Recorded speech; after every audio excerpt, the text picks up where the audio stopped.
Memang Halodoc secara konsisten mendapat pertumbuhan tahun ke tahun. Jadi sejak awal kita berdiri, jadi justru kalau kita lihat tren, Halodoc justru meraih pertumbuhan pengguna tertinggi di waktu awal pandemi, tepatnya di tahun 2019. Meskipun demikian, pandemi ini ya tentunya memberikan dorongan bagi masyarakat untuk memanfaatkan layanan telemedicine. Peningkatan transaksi banyak bertumbuh di layanan lainnya juga seperti appointment atau pembuatan janji, di mana pengguna bisa buat janji bertemu dokter di rumah sakit atau dengan lab yang adanya kan sekarang ada lab PCR, ada lab antigen dan sebagainya, dan juga untuk pembelian obat. Mhm, oke. Lalu kalau kita melihat dengan aplikasi telemedicine yang bekerja sama dengan pemerintah, Anda melihatnya seberapa besar juga peluangnya, Mas Alfon? Ya, pertama-tama ya kami mengucapkan banyak terima kasih. Kita juga bisa berkolaborasi dengan pemerintah karena telah diberikan banyak dukungan juga dan kepercayaan terhadap sektor telemedicine. Ya untuk itu ya kami berupaya untuk dapat berkontribusi lebih baik lagi, terutama di masa pandemi seperti itu. Makanya itu kita banyak juga membantu pemerintah dalam mempercepat vaksinasi dengan adanya drive-thru vaccination di beberapa daerah dan juga termasuk juga di kota-kota besar seperti Jakarta dan kota-kota lainnya.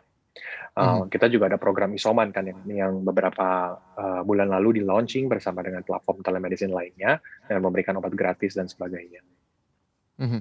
Dengan begitu pesatnya juga perkembangan untuk telemedicine untuk di saat ini, saya mau ke Pak Hasbullah. Pak Hasbullah, ketika kita melihat bahwa Ya, layanan telemedicine ini begitu booming selama pandemi COVID-19, Anda melihat dengan semakin populernya dan juga pemerintah bekerja sama begitu untuk menggunakan layanan telemedicine ini, Anda melihat seberapa efektif sebenarnya layanan telemedicine ini bisa berkontribusi terhadap pelayanan kesehatan masyarakat?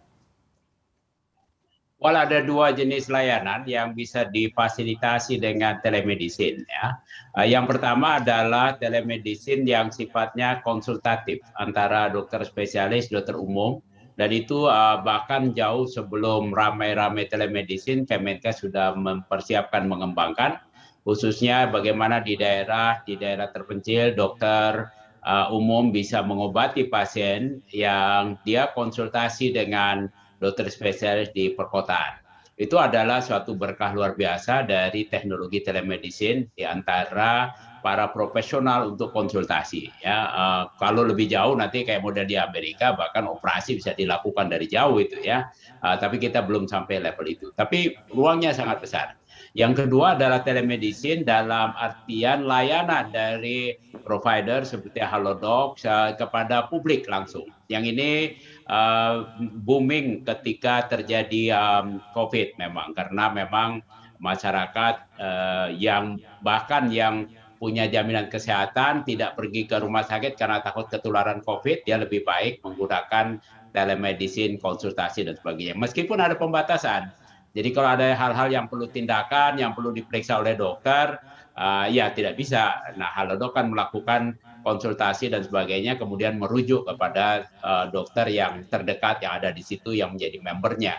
Ini mempercepat layanan, tidak perlu antri dan sebagainya. Itu juga salah satu manfaat yang difasilitasi dengan telemedicine untuk direct services kepada consumer atau kepada pasien.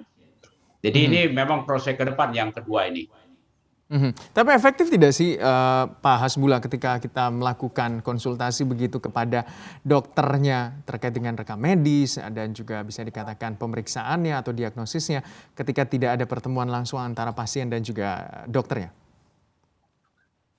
Tergantung dari jenis penyakitnya. Ya, kita tahu bahwa dalam kenyataannya sekitar 80% penyakit, betul juga itu juga terjadi pada COVID, adalah penyakit yang relatif ringan, yang dengan uh, anamnesa atau wawancara terbatas, bisa ditunjukkan dengan teknologi terbatas. Misalnya kalau lihat ada merah apa enggak, sekarang dengan kamera kan bisa ditunjukin ya. Itu masih bisa efektif ya.